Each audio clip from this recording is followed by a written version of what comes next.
The race for number one. This is a new segment we're going to be running out every week. Where do you want to start with this? Do you want to go with Jabari Smith because they play Alabama tonight? We'll start Jabari Smith. I think that's an interesting place to go. So Alabama at Auburn tonight. It's a fascinating matchup for a number of reasons because Alabama will allow Auburn to push the tempo in a pretty substantial way. I would imagine this will be one of the most fun prospect games that we will watch the entire season. I have some worries about who in the hell from Alabama is going to guard Jabari Smith. That's probably Jawan Gary, maybe. Maybe that's what they do. Yeah, I think Darius Miles is out, right? Like he might be like just a little bit more of a stretch defender. I think he's out for tonight. I mean, do they just run out Keon Ellis and then could do that? Could do that. JD Davison and the two other guards, Quinterly and Shackelford. That might be. I wouldn't say the answer, but that's their answer to guarding him. Keon, that'd be a really interesting matchup because I think it would showcase a number of things that NBA teams would like to see, such as how does Jabari Smith take advantage of having a smaller NBA level defender on him? Can he just shoot over the top? Like what does that look like? Because Keon Ellis will fight and battle and scratch and claw against him. He will. It's an interesting matchup. And for Jabari Smith, it seems as if there's a growing consensus that he's the number one pick. And I get it. I mean, what's not to love? And he had a bad game against Missouri. He was 2 for 15 from the field. He had 10 rebounds, but he's on the floor late and he made winning plays on defense. So he shakes that off and responds the very next game with 23 points and 12 rebounds against Oklahoma. And the part that stands out is that he was a little bit more assertive than just shooting threes. One of the knocks is he's just too perimeter based, just stands out there and doesn't chuck, but he's just more comfortable doing that. He got to the free throw line 10 times that game. Mostly was late in free throws and have to foul to get guys on the line. But in his head, it's I got to get going toward the rim a little bit more, open up more of these one dribble pull-ups. So you said that he can shoot over the top fairly easily. I want him to mix it up a little bit more on the post. I want him to tighten up his handle a little bit. I don't want the pull-ups to always be these one-footed fadeaways, just kind of go straight up and down at times. But I don't also want to do this small sample size thing and say he's 7 for 27 his last a few games from three. He's adjusted, I think, around the freshman wall, and I just remain all in on him as a prospect. The rest I'm intrigued by in terms of the translation to the next level as a 6'10", stretch, trailing, shooting big with these high-level defensive tools that when he has these games, when all this stuff clicks at the right time, he looks like a surefire number one pick. And even when he's bad, when he goes 2 for 15, you can still see why everyone speaks so highly of him as a prospect.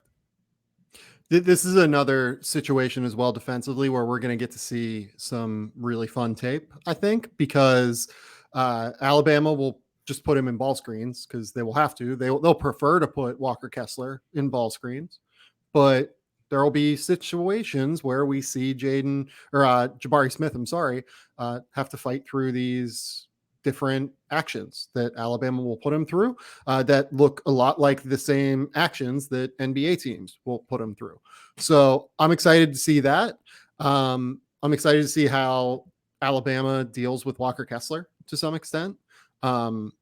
This is the kind of game that should cause problems for Walker Kessler. If it doesn't, I think that this is the kind of game that can propel him into being a first-round pick. If he can manage in space against guys like Javon Quinterly and JD Davison and Jaden Shackelford and hold his own, this in many ways is more important game tape for Walker Kessler than it is for Jabari Smith, I think. It is, and we kind of rode the Walker Kessler wave at the right time, and he's clicking too, and it shows that they're both able to play off of each other, which is a benefit for each one of them and kind of like their NBA long-term potential. With Jabari, what are kind of like, I don't want to say red flags, but what are kind of like your hangups right now that like, yeah, I got him number one, but if he did this, it would be a runaway? Is it the lack of the stuff going to the rim? Is it the lack of kind of finishing in the post? Is it that he just kind of falls in love at times with, like when he jab steps, it's almost like he's going to pull up. It's hard to block, but he's shooting, right? There's not like a real counter to that yet. What kind of slows you down for saying this is a runaway number one pick? Yeah, it's ball handling polish, I would say. Uh, Being able to separate, because he's not like some crazy athlete in terms of twitch. He's very coordinated. He's very balanced all the time, despite being 6'10", 220 pounds. But he doesn't have that like, okay, I'm going right, I'm stopping on a dime, and then I'm blasting like, Right. left, right? Um, so to make up for that, he's going to need to have like real craft and handle off the bounce, and I think that's a reasonable holdup right now. Not enough to move him from the number one spot on my board, but enough to where it's a hang up for sure. But defensively, I'm a big fan. Shooting, I'm a big fan. Love the grab and go transition stuff. I think that there's Yeah. just like a little bit of polish that will come. He's 18 years old. Like he's the youngest of these guys we're going to talk about here. Yeah, I love him. I'm just kind of nitpicking here and seeing what else is out there. He's just a little bit different than some of the other bigs we've had the Yeah. last few years. And people have asked me like, who's the comp, and I'm the worst going on who the comp is with him. But he does so many of these other little things well. And when the shot's falling and he's defending and either grabbing off the rim and going and pushing, or he's the first guy rim running, it's advanced to him. Just going to be a special player with added size too. He's already put on 15, 20 pounds of muscle. It puts on a little bit more in his base. You'd see a lot of his post catches. He's still kind of upright a little. They can get pushed and fall over and then like regain. Once that base is strong enough to hold that initial bump, that's going to probably give him another couple points per game too.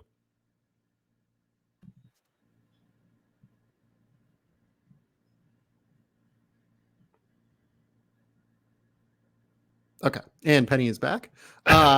Never left. Nonetheless, let's move on to Paolo Banchero, because Oh, I think that's Paulo. the place to start. Sure. Paolo Banchero against Notre Dame in a fun prospect matchup against Blake Wesley, theoretically, that did not pan out that way in That's actuality, because this game was like it's not watching just a clogged toilet continue to spin and spin and spin and spin. Notre Dame scored 43 points in 66 possessions, according to Ken Palm. Blake Wesley shot 3 of 15 from the field. Yeah. And the good news is that Paolo Banchero had 21 points and 9 rebounds. The bad news is that he shot 10 of 22 from the field and had 5 turnovers. A lot of good, a lot of bad from Banchero. I think that we saw some of the shot creation ability, some of the very, very impressive mismatch stuff that he has the ability to do, whereas Jabari Smith, we worry about the handle a little bit. Paulo, we don't really worry about the handle for someone who's 6'10". It's really polished and creative. He is much more capable of getting a clean look off of his own isolation than Jabari Smith is at this point.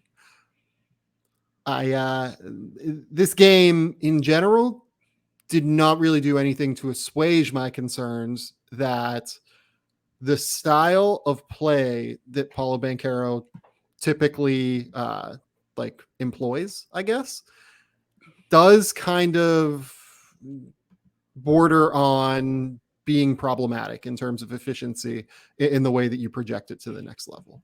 Yeah, I agree with that. At his size and strength too, at 6'10", 250 pounds, he moves offensively at times like a wing when he self-creates, and he has exceptional blend of balance and timing when setting up his man, spinning back or faking and then pulling up from 12 feet.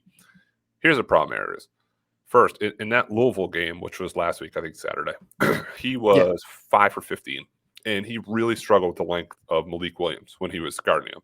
Now, when Matt Cross was switched on to him, who's a little bit smaller, we saw the Paulo that's being considered as the first pick in the draft. Just feasted off him, and that's where he really got going.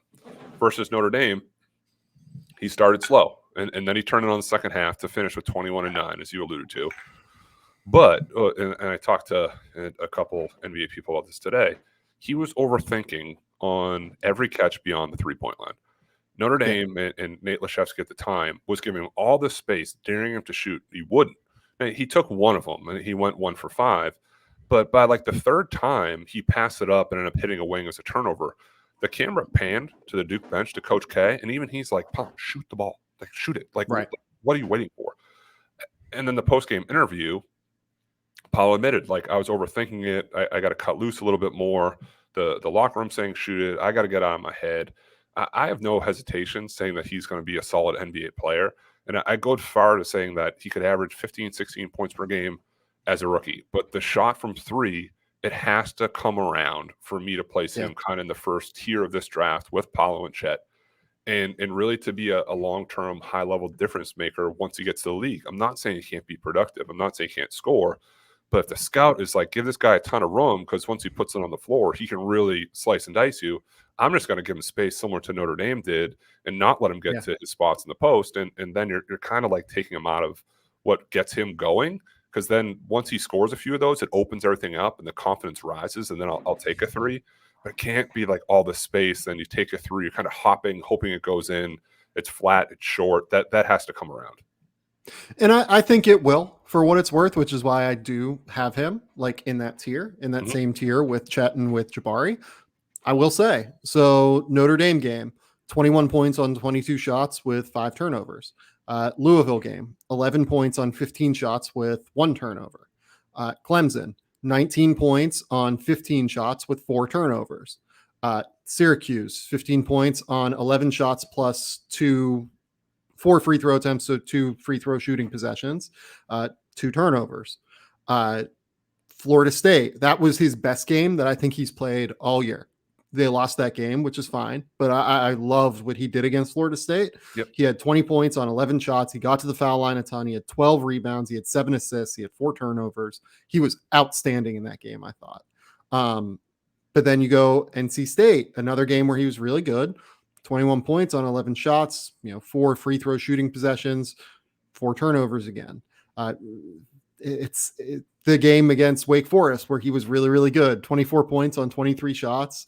You kind of continue to get this picture of a guy that, because he lives in the mid-range and lives in the mid-post, it's hard for him to be as efficient as some of these other guys. And it's because he's taking more higher degree of difficulty shots, but he also doesn't make the easy ones right now either, which is the problem. And he doesn't like to take the easy ones, which is kind of what Matt's saying. So I think that's the thing I'm looking for most with Paolo right now. I would like to see him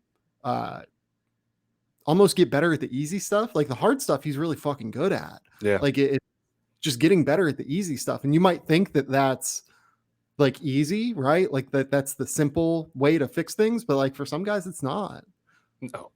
That Clemson game, they went to him late, and he scored under the basket and gave him the go-ahead. They ended up winning that contest. And when the star's on him and, hey, we need to get a bucket, it's usually there. It's usually 15 feet in. It's usually, hey, now get in the post and use that size and extend and go over.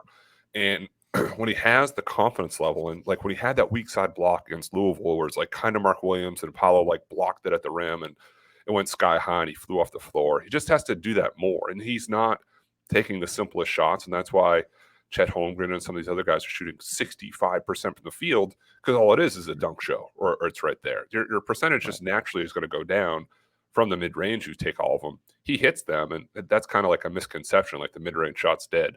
It's not dead if you're knocking them down. That's not how the game has kind of like swayed. You want... Well, and it's not dead for the best players in the league. That's like the best players in the league, that's often the shot that is available. So it can... Seth Parnell wrote a book about it. That can still be what he does, but it has to blend in with the rest of his game too. As I mean, if he's not like, do you see him as a small ball 5? Is he a 4? Like, where does he fit in the modern NBA for you? Both, kind of. Like, I think that he'll do it based on which matchup is presented to him by his opposing team. Like I would like to start him at the 4 and have him be able to take advantage of that mismatch. Like we kind of talked about, like Louisville versus like Matt Cross as opposed to Malik Williams, right? Exactly. Yeah.